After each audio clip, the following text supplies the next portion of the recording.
Yang Mulia His Excellency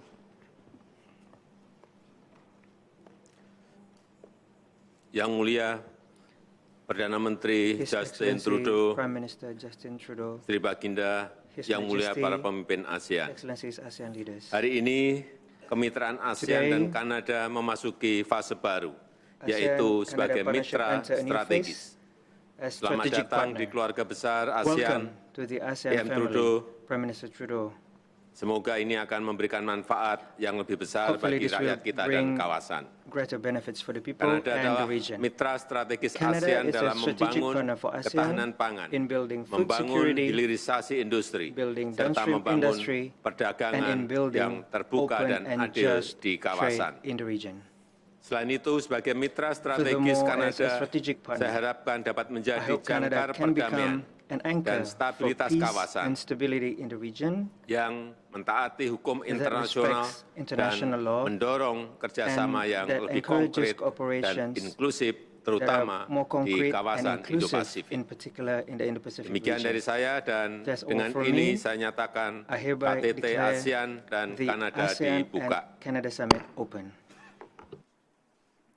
Selanjutnya saya mengundang Yang Mulia Next, I would like to invite Justin His Trudeau, Excellency Justin Trudeau, Perdana Menteri Kanada, Prime untuk Minister menyampaikan of pidato Canada, pembukaannya. to deliver his opening Yang Mulia, remarks. saya Your persilahkan. Excellency, the floor is yours. Thank you very much, President Widodo, for your welcome here to this ASEAN summit. As always, the hospitality of the Indonesian people is legendary and much appreciated. I want to give a shout out and a thank you to Malaysia right now for your support and guidance as Canada's country coordinator here at ASEAN. My friends, it is a great honor for Canada to once again be part of this summit this year. I've been participating in ASEAN summits personally since 2017. This is my second time visiting Indonesia in a year. And some of you may know a number of ministers from our government have been engaged recently in all of your different countries across the region. Canada and ASEAN now count more than 45 years of partnership. And this week marks a historic milestone, as alluded to by Joko, the launch of the ASEAN-Canada Strategic Partnership. C'est une étape déterminante dans notre relation avec le lancement du partenariat stratégique entre le Canada et l'Association des Nations de l'Asie du Sud-Est. Canada is a Pacific nation. The Indo-Pacific is our neighborhood. This partnership truly matters to us, and Canada deeply respects the centrality of ASEAN to this region. Canada's Indo-Pacific strategy and ASEAN's outlook on the Indo-Pacific are aligned. We share clear commitments to peace and stability, openness and transparency, to development and economic cooperation, and to an understanding that international rules are essential for growth. Canada is committed to increasing our engagement and being an even more active presence in the region. Last year, Canadian exports from and imports to ASEAN increased by 29% from the year prior. That's great, but we need to do even more. In the nearer term, Canada looks forward to concluding a Canada-ASEAN free trade agreement.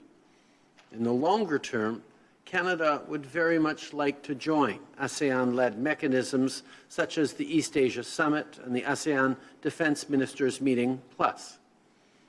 But in the meantime, we will continue our support for the Canada-ASEAN scholarships and educational exchanges, the ASEAN-Canada Plan of Action, and the Women, Peace and Security Agenda in ASEAN, as well as for international assistance to eligible ASEAN members. Now, these past years have been difficult all around the world, but they've also shown us just how interconnected we all are, whether it's because of the pandemic, natural disasters, or conflicts.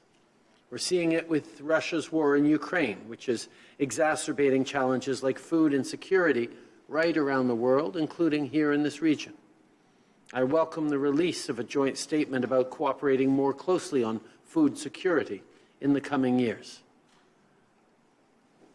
Canada can help in a number of ways. We can contribute to food and energy security. We're a reliable trade partner. We can leverage the expertise of our private sector and invest in growth that benefits all sides, including through technical capacity building. We can work together to tackle climate change, and we're an excellent investment destination. We've seen much progress on many initiatives from our Indo-Pacific strategy that will bring mutual benefits for ASEAN and for Canada. As I mentioned to a number of colleagues and friends that I was coming to Jakarta for the ASEAN summit, people remarked on how far away that was and how long and perhaps grueling a travel that would be to come here. All of you who go the other way to our time zone in New York regularly know that it is a challenging trip.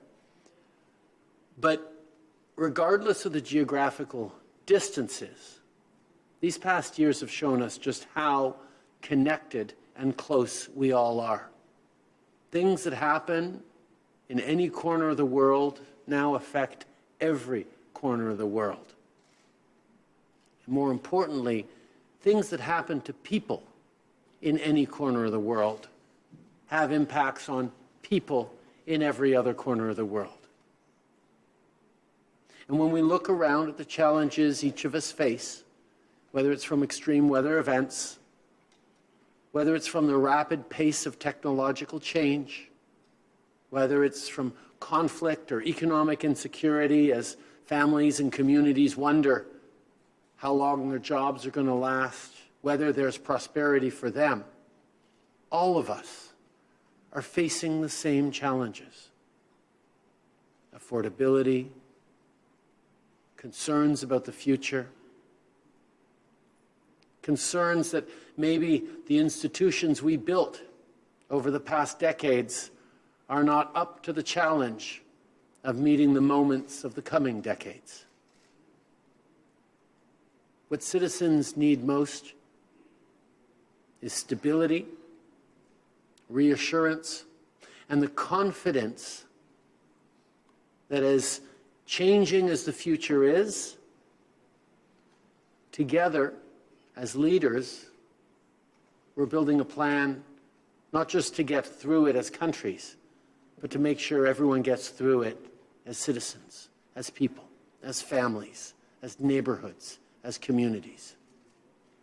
So even as we come together here from very different regions of the world, we do so with common values and a common goal.